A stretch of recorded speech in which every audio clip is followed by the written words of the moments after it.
Yo, what it do? It's your boy Supremacy of the God. First of all, did my forehead get big? Golly, it looks like both. Looks huge as hell. Let me. See, my forehead ain't that big. Not yet. Anyways, I just read season 3, chapter 56 of Tower of God. You know what I'm saying? Now, again, like I told y'all, like honestly, I don't like. Ugh. Battles aren't the thing that drive me to read these stories. You know what I'm saying? Like I like to see certain battles, like those certain hype battles that niggas gotta see. You know what I'm saying? Those battles, yeah, of course I wanna see those. You know what I'm saying?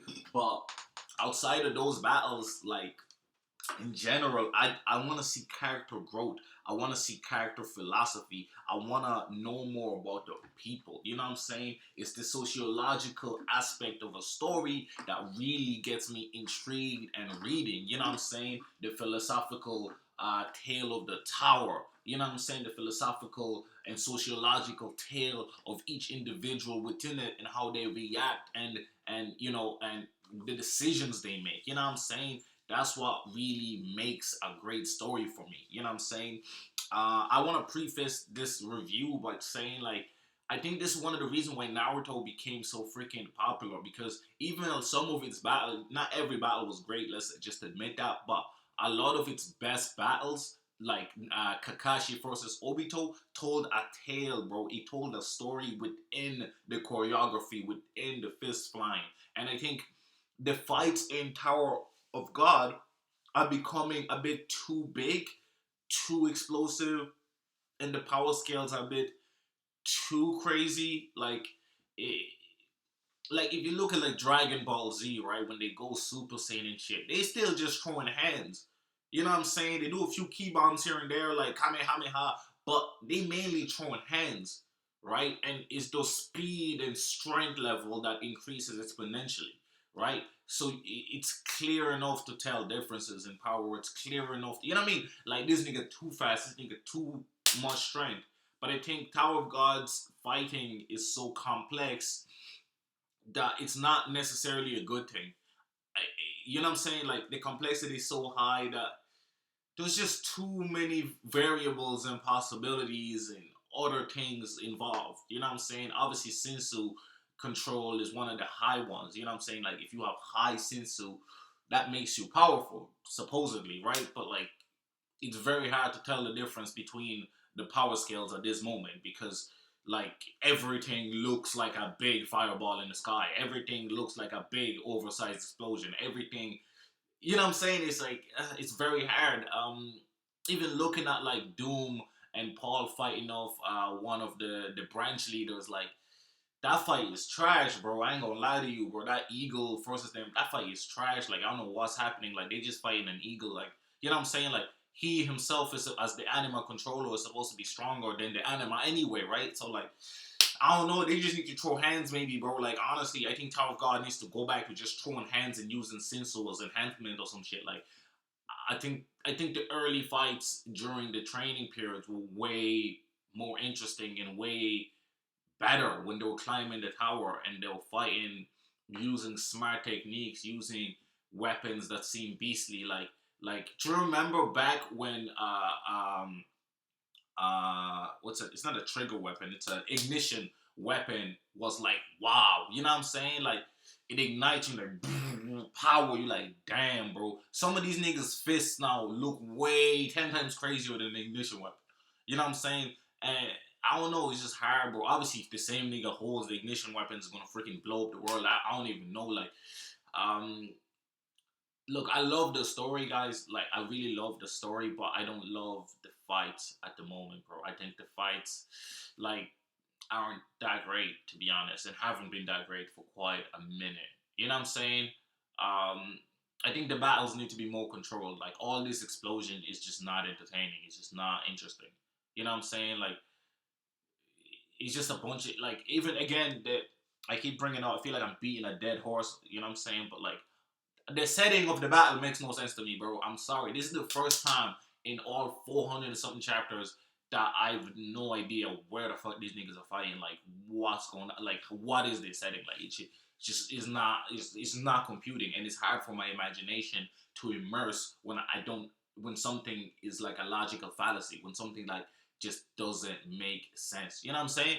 Um, but anyway, let's get to the chapter, man. Sorry for the long ass 5 minutes intro of me just blabbering about what I think Tower of God needs to do. You know what I'm saying? I think if it does that, it can take itself to the next level. And I think until it does that, I don't think it'll reach its potential. You know what I'm saying? There's so much that this webtoon can do, bro. It could literally be one of the greatest of all times. You know what I'm saying? But it definitely needs to fix aspects like the battle. I know the author's never gonna see this shit anyway, because we ain't popping like that yet. But hopefully one day when we popping, you know what I'm saying, when the Supreme team is big out here, we can allow him to know our thoughts. You know what I'm saying, like, and hopefully he takes that into board, because I think the fights right now, like, imagine, just think about it now, right, from the Evan kill fight, right, in this chapter, like, as he's fighting in the air against fucking a monkey that's throwing poop at it, right? At him. Like, how is Jahad's fight with Bam going to be? Right? It's just gonna be boom, boom, explosions. I know they're probably gonna make it throw hands, but it almost seems unrealistic if these niggas can just shoot beams from 50 kilometers away. It's like you have a sniper, and yet you take out a pistol. Like, why? Why would you take out a pistol and go closer range to fight this nigga when you can snipe him from 500 million yards away? You know what I'm saying? Like, it doesn't add up in battle, right? So if these niggas have this crazy long range sensu, why get close to close combat in the first place and risk getting hurt more? You know what I'm saying? Like, it's that's my problem with this much power. Like, I don't know, bro. I don't know. I didn't hate the chapter, but I didn't love the chapter. You know what I'm saying? I loved Evan Kill's backstory. You know, obviously that the flame seems to be alive and it seems to be moving from source to source to source, and they gave it to Evan Kill. Um, and that was really interesting. T Lover, for all that don't know, T Lover is the blonde teacher of the floor two, I think, floor two, when they did the door test. You know, that she basically destroyed the flying colors. Uh, that's him. He, the blonde guy that looks like a girl. He's an anima controller. But yeah, so basically, you know, we find out that Evan Kill murked a lot of people in his village, and he's the guy that convinced Evan Kill to fight with Fog. He convinced him to join Fog and fight against Jahad and the Tower, because Jahad put an unjust leader in that place, in that position, and that dude was corrupt and not doing good for them. You know what I'm saying? So that's why they rebelled against him. And then Jahad obviously sent people to murk that nigga because they rebelled against Jahad. You know what I'm saying? So that's interesting as hell. Then we have you know, Paul and Doom. They fighting off the bird guy, and they fighting the bird guy, bro. That's literally all I can say about that shit. And then we have Bam. He finally reaches the wall. He finally reaches that goddamn wall. But unfortunately, you know what I'm saying? uh, Pink lady that got brought back from the dead. You know, the girl in the wall. I don't know her name yet. Just give me a second, because like she new out here in this bitch. You know what I'm saying? And there's so many fucking character names. But she basically she pulls up with her flower attack. Is it just me, or her flower attack to be changing hella colors? But anyway, she pulls up with her flower attack, blue flower wall of, I don't know, something, bro. And and then her boyfriend, her boyfriend that also locked himself up, because boyfriend, good boyfriend, you know what I'm saying? Or was supposed to be boyfriend, was like, yo, what are you doing? Like, you switching sides on us? Like, why did you switch sides? Why are you fighting against us? And he's like, oh, wait, you alive? And he's like, yeah, bitch, I'm here, bro. I told you I'm gonna ask you out next. You said to ask you out next time I see you. How am I gonna see you next time if I'm dead? You know what I'm saying? So of course I'm here, cuz. Of course I'm here. Of course I'm gonna show my little baby cakes. Of course I'm about to hit those cheeks. That nigga waited 10,000 years to smash, bro. Dedication. That's dedication, bro. You know what I'm saying? That's dedication. Niggas ain't committed enough, bro. My dude waited 10,000 years to hit those butt cheeks, bro. I salute that, bro. I salute that, bro. for mankind. Tell me that shit ain't funny. But so then obviously our boy Calivan pulls up, bro. One hand still tied up, you know what I'm saying? Cause my nigga's faithful like that. My nigga's still tied up. He can break that shit whenever the fuck he wants, bro. My nigga, one hand still tied up, pulled up with the power force, like, boom, I'm ready. He's like, take one step towards that wall and I will destroy him in 5 seconds. Now we all know that shit ain't gonna happen. Like, it would have been cool if he was like built to be such a badass that he could kill Bam in 5 seconds. But we know Bam got like the plot armor of God, so like that's not gonna happen. But he got these two high rankers with him. Hopefully, it seems that blue rankers, right? That's what it is when the unknown. I think. Correct me if I'm wrong in the comment section below. But yeah, so he got these two rankers with him. Hopefully, they team up together. Boyfriend and girlfriend team up together. You know what I'm saying? And so that it makes Caliban look powerful. You know what I'm saying? I'm an advocate. So I'm okay with heroes being OP as fuck, like One Punch Man. Or Ethan from Tower of God. No, from Tower of God, from Hardcore Leveling Warrior.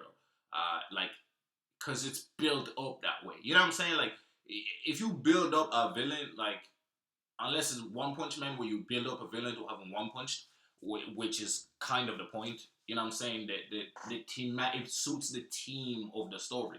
But Tower of God seems it's a shonen, right? Shonens usually is a hard climb up, and it's about the character's focus is like the character's self-discovery and the ideology, right? And the difference between Tower of God supposedly is that he's not supposed to be pushing his ideology towards everybody, but he kind of has been in like a different way. You know what I'm saying? Like, it's his way or death. You know what I'm saying? Because if you're not on his way, like, you're an enemy. If you're an enemy, you die. You know what I'm saying? So like, in a way, it's whatever. Because if you with Jihad, he gonna kill you no matter what. Once you dare to fight him, he gonna kill you. There's no mercy out here in the streets, which is fine. I think it's fine and dandy. But I do think that the failings, I suppose, is that if you build up somebody like Calivan to be that OP,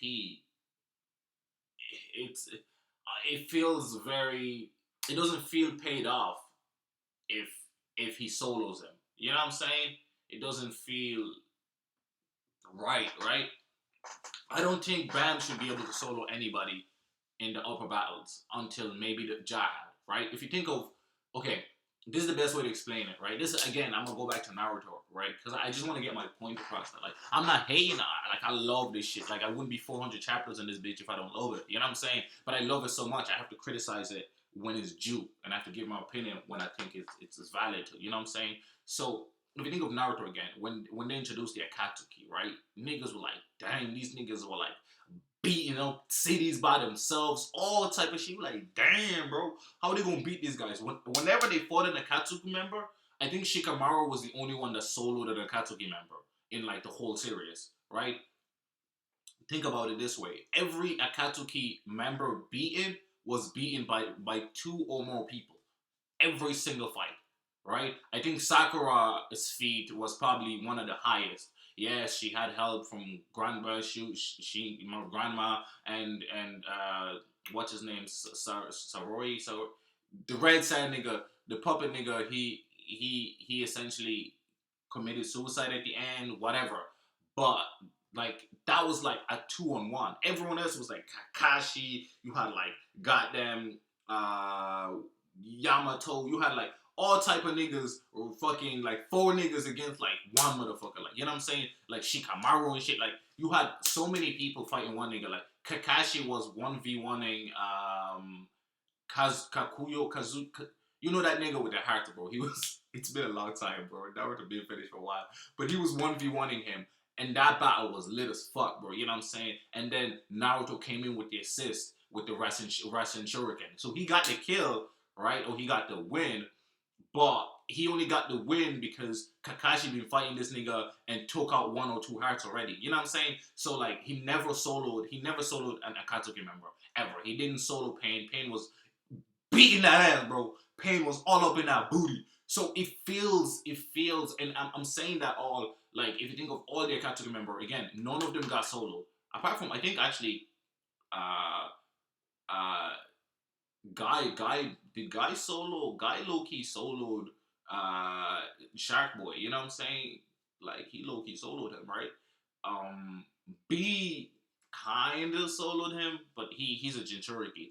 But the main protagonist, that's the most important part, because it's forgivable when another character is badass, but our main character is the person we with the most. So if he does things that's like too easy, it doesn't feel gratifying. Does that make sense? It doesn't feel satisfying.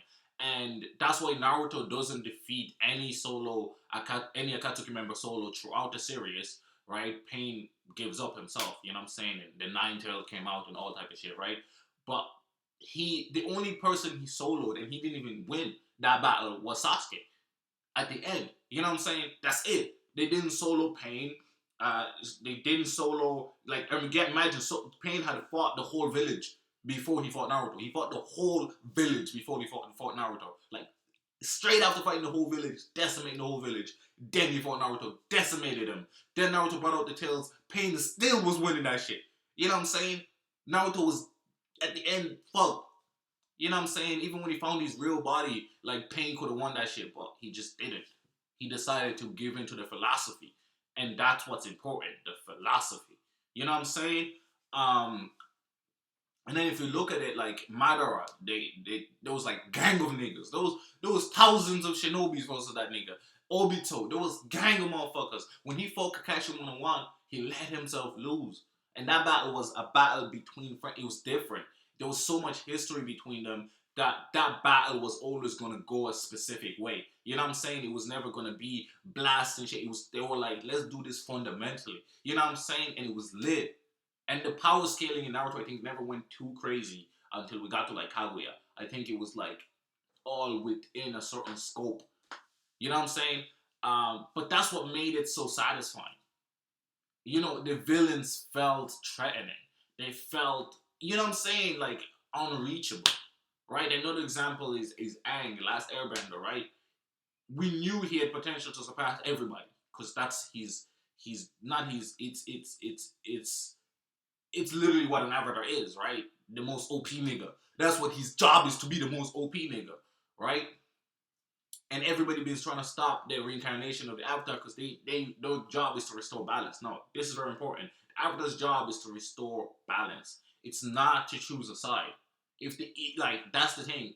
I think that makes it really really interesting, and I hope that they'll do something about that soon because it's like if the power is going too evil or too good, right? That's supposed to be the thing. If it's too peaceful or too, I don't know. Like at least that's what it's because that's what balance is, right? It's even. You know what I'm saying? And that's the only time when the balance sways one way or another. That's when the avatar comes through to restore that balance, right? Because too much good will probably bring too much evil. I don't know what it is, but it makes it interesting because it has a whole different story to it. Like you already know this nigga was born to be a badass, so you accept that shit. With Bam, we know this nigga was born to be a badass, but we also know that the niggas at the top were born to be a badass. You know what I'm saying? Like, so it's not like in the Avatar, you have these niggas that's born to be a badass and that's it. Only the Avatar is born to be a badass. Everybody else either becomes a badass or can be a badass, has to fight. You know what I'm saying? So you know that the Avatar has an upper advantage. Hey, he can use all the goddamn energies. You know what I'm saying? The goddamn elements, right? And this is, and I'm saying, I know it feels like I'm talking for ages, but this is like, I'm just trying to explain to you guys why I think Bam shouldn't solo anybody at the moment. You know what I'm saying? And I'm gonna get to it, right? So because of that, right, and because of how built up these niggas like Jihad and stuff like that are, I think it's imperative for Bam to use teamwork and strategy and smart moves until he gets powerful enough to even stand against niggas like Caliban. You know what I'm saying? I think like a nigga like Caliban who's that high ranked, you know what I'm saying, should really be a bigger threat. Like he defeated Bam's master, bro. Like he defeated Bam's master. How Bam had to run away from his master because he knew his master could deal with him in a flash. Like there's no like. So I'm glad that these two other niggas are with Bam during this battle. I hope the boyfriend and girlfriend are involved in the battle, and they're the reason why they beat Caliban. Because we know Caliban's gonna lose. Just like 100%, we know he's gonna lose. You know what I'm saying? Like we can't be surprised out here. This is not hardcore 11 warrior. Like he's gonna win the next thing he don't. Like he's gonna lose, right? Caliban's gonna lose, but it's about how he gonna lose. It's like when he beat Mirror Jihad. I was okay with him beating Mirror Jihad low key. Like I know some people say he didn't beat him. Like the battle was getting interesting. Man, if we end the battle and you've lost an arm and I'm 100% standing, you lost that battle. If it ended because of interference or whatever, you lost that battle, bro. Let's be real. Like you know what I'm saying? You got no arm. I'm fully intact. How did I? You know what I'm saying? Like, well, look, I don't know. Do you guys agree? Do you guys disagree? I really think that like he should have a harder time winning solos. I think he shouldn't win any solos for a while. Cause then when he wins a solo, it feels gratifying. And thus far, I haven't felt gratified by any band battle. Any band battle. I felt gratified from Dorsey battle, from Anak, from Ryan, man. Shout out my boy Ryan with the blue pills, bro. I love that dude, man. You know what I'm saying? Ryan Aguero or Con, whatever. Yeah, he's from the Con family. So Ryan Con, I fuck with that dude heavy, bro. You know what I'm saying? Wangman. When Wangman wins his first battle, that's gonna be the most lit shit ever because we've seen this man lose so many goddamn battles. You know what I'm saying? It's gratifying. Maybe that's just me being selfish. You know what I'm saying? Maybe you guys are 100% okay with Bam just bulldozing through everybody and everything. You know what I'm saying? Um, but yeah, it is what it is.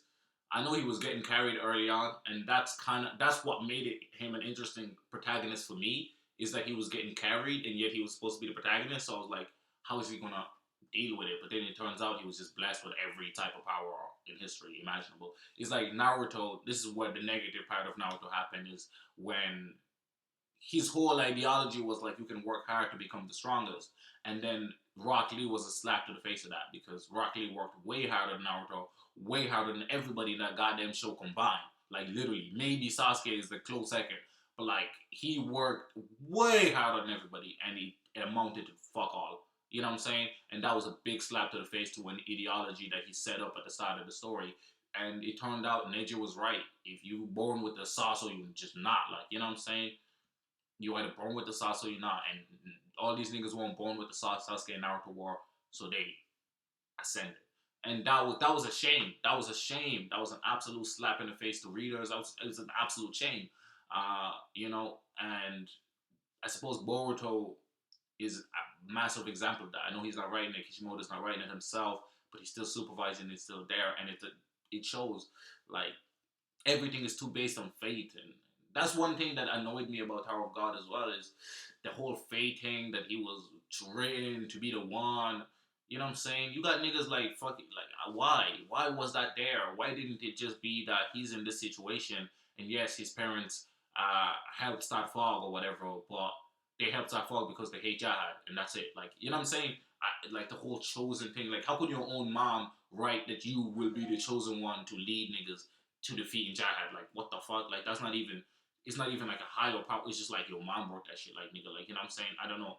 That shit just annoyed the shit out of me, bro. But again, it could just be me, and I probably sound like the biggest moaner on the planet. I'm out here moaning for 23 minutes. But again, I love this goddamn webtoon, and I wanted to really excel. And I think the whole fate shit has been beaten like to death. Like it's a beaten horse. Can we stop doing fate shit in fucking webtoons and mangas and stories, bro? Like, you know what I'm saying? Unless you're gonna do it in a different way, unless you're gonna sauce it up and make it unique. You know what I'm saying? I think like Avatar did that pretty well because it was a battle of philosophy and ideology and him like nurture versus nature and shit like that. You know what I mean? There was so many things about it that like allowed it to succeed. But yeah, anyways, that's my review, man. That's a long ass review. I'm trying to make videos a bit longer and delve more into what I actually think. Just because I actually have a lot of thoughts for a lot of chapters that I read, but sometimes I'm like, should I not? You know what I'm saying? But anyway, it's COVID-19, you know what I'm saying? So let me try to keep you guys entertained for longer. Hopefully you guys enjoyed it. Is that too long? Is that just right? Do you like that extra conversation or not? You know what I'm saying? Let me know. I'm doing this for y'all, so I'm gonna take your suggestions into consideration highly. You know what I'm saying? Leave a comment below, leave a like. It really helps the channel grow. And I hope you enjoyed the conversation. If you have any rebuttals or any negative, whatever, positive and negative comments, leave that shit below and we can have a conversation. You know what I'm saying? If you agree with me, leave a like. If you don't, leave a dislike. Or if you just love the video, leave a like. If you didn't love the video, leave a dislike. I don't mind. Just, you know what I'm saying? Show your own opinion down below and let's have a discourse. You know what I'm saying? It's been your boy Supreme Chia, the God. I'm out.